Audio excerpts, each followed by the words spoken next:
a presentarte, por favor. Jacqueline Cordero Velarde, epidemióloga y máster en salud pública, experta en epidemiología ambiental, gestión de riesgos ambientales, cambio climático y salud. Ha trabajado en la Escuela Nacional de Salud, Unidad de Salud Ambiental del Ministerio de Salud del Estado Plurinacional de Bolivia, Autoridad Plurinacional de la Madre Tierra y Organización Panamericana de la Salud. Así que, pues, toda una experta acá compartiendo con nosotros en el CENAC.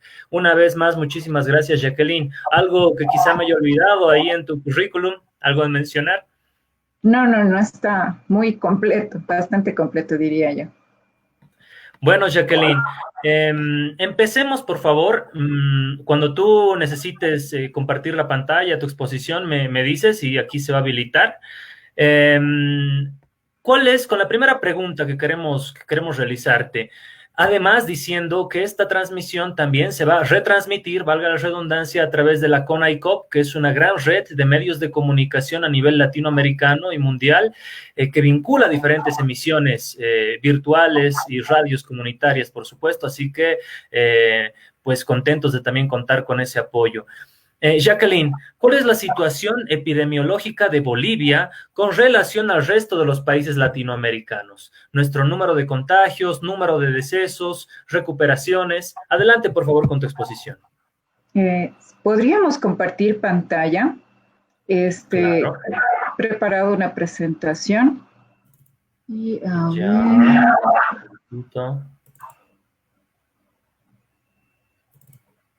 Y quiero seleccionar. ¿Te aparece Share Screen? No sé si puedes compartirla. A ver, me sale pantalla completa, creo que desde aquí. Ahora sí. ¿Puedes ver mi pantalla ahora? Se ve todo perfecto. Ok. Bien, entonces, haciendo un análisis del tema y asistiendo a tu pregunta, y esta pregunta que nos hacíamos todos en estos días, ¿no? Que el colapso del sistema sanitario de Bolivia ante el COVID-19 es evidente. Entonces, bueno, el comportamiento del COVID-19 como país nos deja hasta el día de ayer con 19.073 casos confirmados, 632 decesos y 3.430 casos recuperados. La mayoría de los casos se concentran en 3 departamentos, principalmente en Santa Cruz con un 61%, en el departamento del Beni con un 15.5% y en el departamento de Cochabamba con un 9.8%. Y bueno, esto también nos indica de que según la tasa de recuperación tenemos un 18% de recuperados. Según la tasa de letalidad nos sitúa en un 3.3% de cada 100 enfermos. Y la tasa de incidencia nos indica que tenemos 163.9 personas infectadas por cada 100.000 habitantes. Y la pregunta que me hacías en relación a otros países de Sudamérica, por ejemplo, nos sitúa según el número de casos y el número de decesos que tenemos en un 5º lugar, ¿no? Estamos después de Chile, después de Perú, después de Brasil y de Ecuador en cuanto a la cantidad de casos y también a nuestra tasa de letalidad. Ojo que estos datos también tienen que ver mucho con la parte de los testeos masivos que realizamos como país. Si podemos ver, hay otros países que podrían estarnos alarmando. Esta línea verde es la tasa de letalidad, pero también se tiene que ver la cantidad de testeos que ellos tienen, ¿no? O con los que cuentan. Este ha sido más o menos el comportamiento que hemos tenido según los casos confirmados por semana epidemiológica. Si bien hemos iniciado la semana número 11 con los primeros casos, ya para la semana 24 podemos ver que hemos tenido un ascenso como país, que es esta línea café. Y bueno, ese ascenso es muy semejante al comportamiento por el departamento de Santa Cruz, que es el que concentra la mayor cantidad de casos. Quien sigue es el departamento del Beni con esta línea naranja y el departamento de Cochabamba, que en las últimas semanas ha tenido un comportamiento de una subida drástica, y le sigue el departamento de La Paz, que es esta línea ploma. En cuanto a los decesos, igual hemos tenido un ascenso como país, es esta línea café. Le sigue, como decíamos, el departamento de Santa Cruz, el departamento del Beni, el departamento de Cochabamba y, bueno, el departamento de La Paz. haciendo un poco más el análisis específicamente en cuanto a los decesos, en las últimas 2 semanas epidemiológicas, que es la 23 y la número 24, notamos de que se concentra la mayor cantidad de casos de decesos, ¿no? Antes teníamos como máximo entre un 75 y 70 decesos por semana, y esto se ha ido duplicando en la semana 23 a 144 y 130 respectivamente. Lo otro llamativo de estas 2 últimas semanas es que en la semana 23, los 9 departamentos de nuestro país han registrado decesos y en la semana 24, 8 de los departamentos de nuestro país. O sea, prácticamente en las 2 últimas semanas, casi todo el país ha notificado decesos a consecuencia del COVID-19. Este es el comportamiento en cuanto a porcentajes de mayor concentración de casos, situando a estos 4 departamentos como los principales en cuanto a la cantidad de casos y decesos. Pero haciendo un análisis en cuanto a la tasa de incidencia y tasa de letalidad, nos indica de que la mayor incidencia se encuentra en los departamentos orientales como Santa Cruz, Beni y Pando, respectivamente. Y también, según la tasa de letalidad, nos llama la atención el departamento de Oruro, porque según la cantidad de casos notificados que ellos tienen una tasa de letalidad alta, ¿no? Y esto le sigue el departamento del Beni y el departamento de Tarija. Y bueno, el colapso de los establecimientos de salud en Bolivia, como te decía hace un momento, no es de ahora, no es de los últimos días. Ya el 8 de mayo, el director del Hospital Mario Ortiz Suárez de Santa Cruz declaraba para el periódico La Razón de que sus capacidades ya habían sido rebasadas en cuanto a la asistencia de pacientes con COVID-19. Para el 26 de mayo, en el periódico Los Tiempos, también se indicaba de que el Hospital Germán Busch de Trinidad se había declarado rebasadas sus capacidades igual en cuanto a la parte de infraestructura, personal de salud, equipos e insumos de bioseguridad. Y en ese momento prácticamente el 40% de su personal de salud estaba ya infectado con el COVID-19, ¿no? Por lo tanto, reducía su capacidad de atención. Y otra cosa de ayer también era de que el Hospital del Tórax había indicado el cierre, ¿no?, de su funcionamiento porque también parte de su personal estaba infectado con la enfermedad. Y a raíz de esto igual han habido varios titulares. Uno de estos, por ejemplo, es que el Departamento de La Paz se va a encapsular totalmente a partir de este fin de semana a consecuencia del incremento de los casos. Ya decíamos de que es el 4º departamento con la mayor cantidad de casos confirmados. También se ha notificado entre las noticias de que ha fallecido un trabajador en el Hospital del Norte y que el personal de salud se declara en emergencia y están iniciando una huelga de hambre. También se habla en el periódico Los Tiempos sobre el cierre del Hospital del Tórax y que el personal médico se va a movilizar por esta crisis sanitaria. También a nivel internacional se habla de la crisis sanitaria que está atravesando el país y cómo ha colapsado nuestro sistema de salud para dar respuesta, y también sobre las muertes de las personas que hemos tenido en las calles, ¿no? Esto ha ocurrido el día domingo, de 6 personas que han estado peregrinando para poder tener atención médica en algún establecimiento de salud, pero que no han podido ser atendidos de manera oportuna, ¿no? Y otra noticia que dice, ¿no?, que los hospitales piden una prueba negativa de COVID para atender a las personas. Y esto está generando este mismo peregrinaje, ¿no?, de que las personas no puedan tener acceso a una atención oportuna en cuanto a salud. Si hablamos de la capacidad de respuesta que tenemos como país, tenemos que hacer análisis a estos componentes, ¿no?, de la prevención, detección, diagnóstico, tratamiento y reinserción a la sociedad de las personas que hayan pasado por la enfermedad. Y esto se logra a través del vínculo de un equipo multidisciplinario de salud, ¿no? En cuanto a la prevención, es el mensaje fundamental de las medidas que se deben asumir todas las personas de manera responsable, del distanciamiento que debe haber con mínimo de 2 metros de distancia, el lavado de manos frecuente y una adecuada higiene respiratoria. Pero bueno, en el caso de la detección, a mediados de mayo, Bolivia estaba, como en la gráfica aparece, entre los últimos países en cuanto a la cantidad de testeos que se hacía por millón de habitantes, ¿no? Entonces, sabemos que en cuanto al tratamiento de la enfermedad, no existe un tratamiento específico. En Bolivia estamos utilizando el plasma hiperinmune, se está fomentando que se haga la donación de plasma de aquellas personas que ya se hayan recuperado de la enfermedad. Sin embargo, todavía no se logra, por decirles, mientras tanto, las investigaciones, una cura específica para esta enfermedad. Y como les decía en este momento, la tasa de recuperación todavía sigue siendo baja en nuestro país, ¿no? Dime, Gabriel. Sí, precisamente en torno a estos datos que tú muy bien apuntabas, en torno también a los titulares de los medios de comunicación, en torno a el sistema de salud, ¿cómo calificarías tú el sistema de salud actual en Bolivia en función a las medidas asumidas para combatir el COVID-19? La estructura como tal de respuesta, bueno, nos ha pescado prácticamente en curva a todo el personal de salud. Esta es una enfermedad emergente, quiere decir de que no esperábamos de que ocurra este episodio.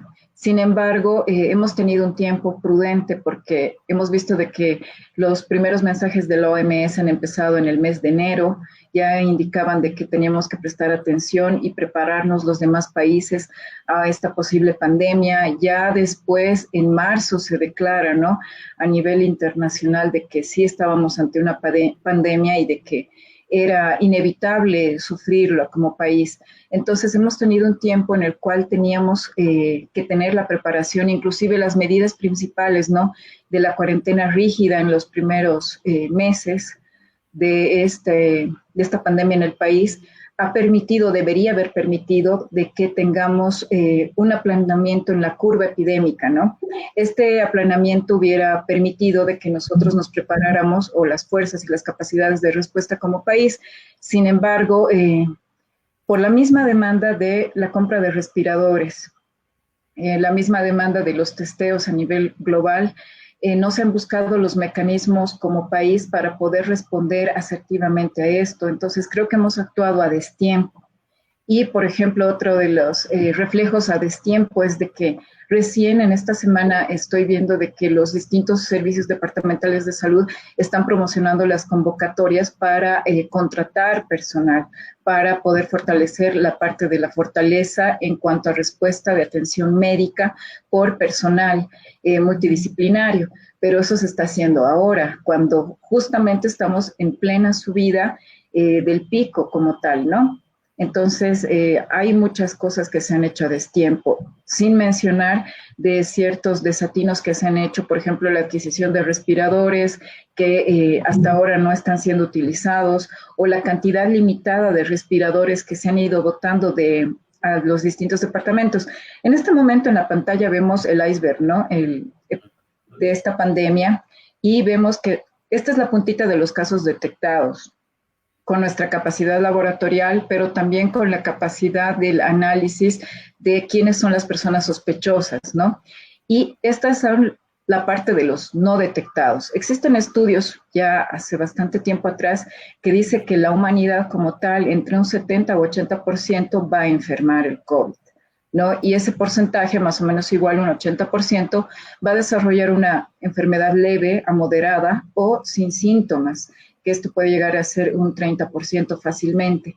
Y este otro 20% podría llegar a tener una enfermedad severa y podría desencadenarse en la muerte, porque estamos hablando de grupos altamente vulnerables. Lo que me decías también sobre la capacidad de respuesta, ¿no? La Sociedad Boliviana de Medicina Crítica y Terapia Intensiva ya hace varios días igual había advertido de que nosotros teníamos una capacidad de 100 camas para la asistencia de COVID, ¿no?, en terapia intensiva, y que por lo menos necesitaríamos 7 veces más para poder contener y que no tengamos este rebase, ¿no?, de las fuerzas que tenemos. Además, indicaban de que como médicos internistas teníamos 210 personas formadas y capacitadas, y que necesitábamos por lo menos duplicar esa cantidad, ¿no?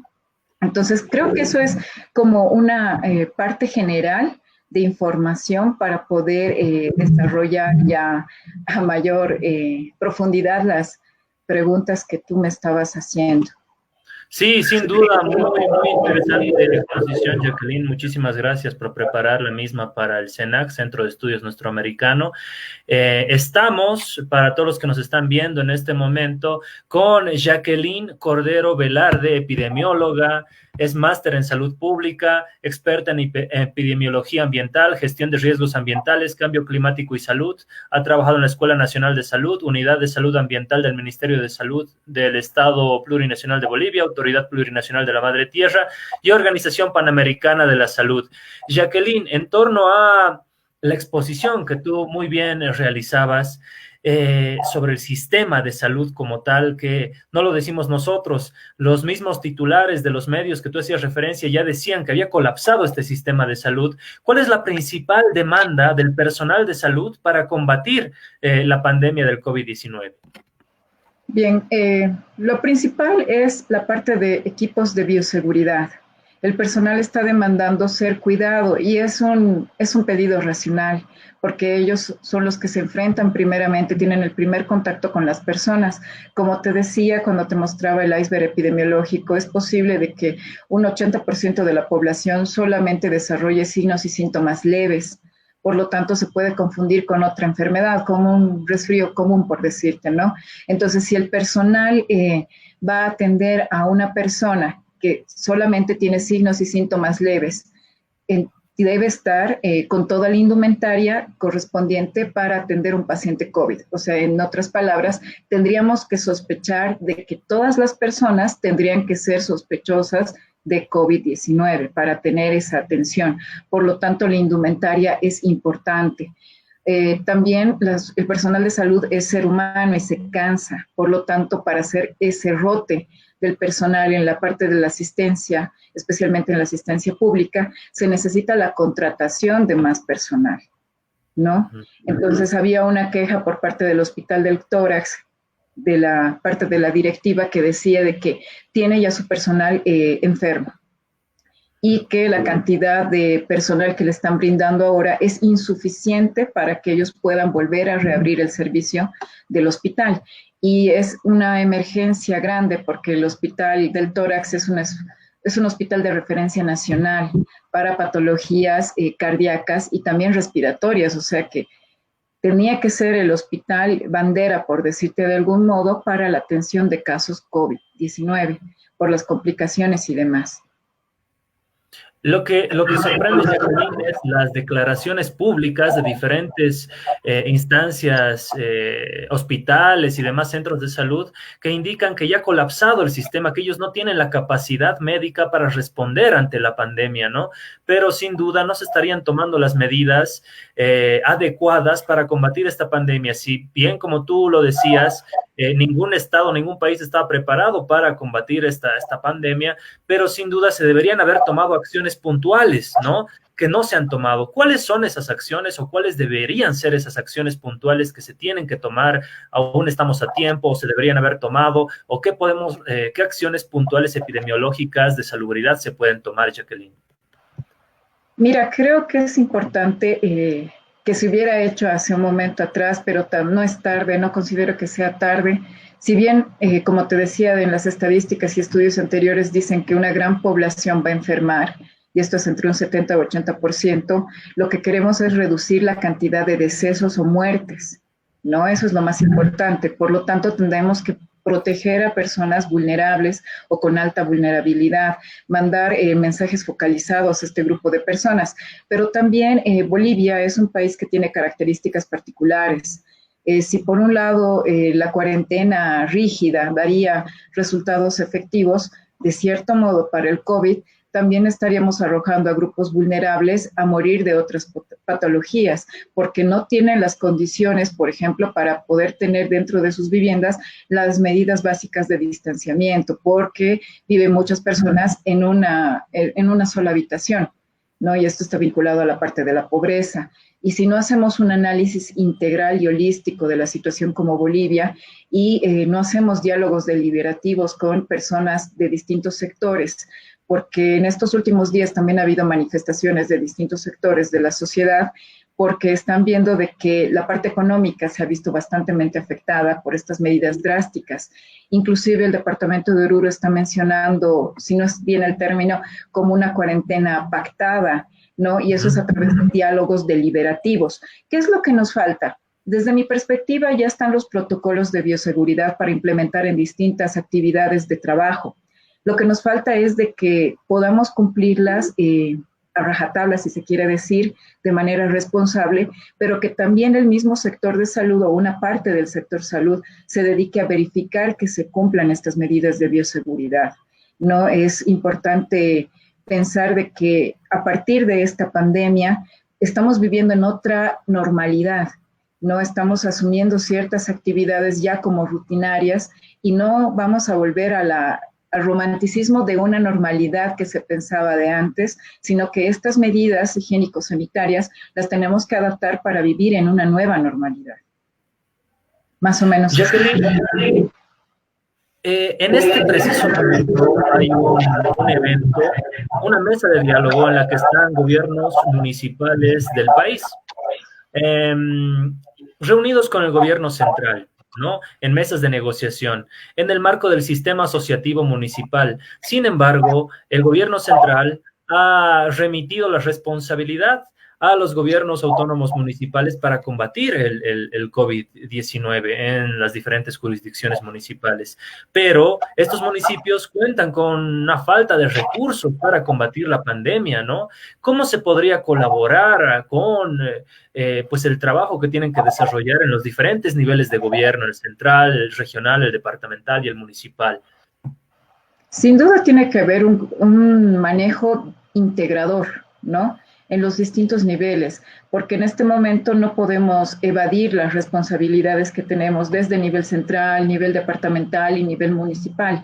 Entendemos de que los recursos son limitados para varios municipios, inclusive la estructura como tal del Estado en el manejo de la administración pública se lleva por partidas, estas partidas están programadas por meses, pese a la normativa que tenemos que de cierto modo podría liberar el manejo de estos recursos, no ha sido del todo satisfactorios y muchos municipios se han quejado de esto y de estas demandas.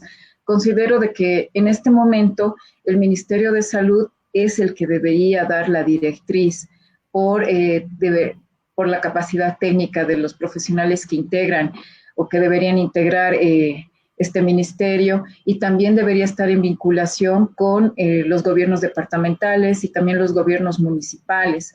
Como te decía, se tiene que hacer un análisis holístico. El índice de riesgo municipal, por ejemplo, toma dos aspectos importantes, ¿no? Por una parte, pondera bastante con un 80% el comportamiento epidemiológico de la enfermedad por municipio en cuanto a datos, casos confirmados y decesos, pero por otro lado hace un énfasis muy menor, con un 20%, a características, por decir, propias de cada municipio.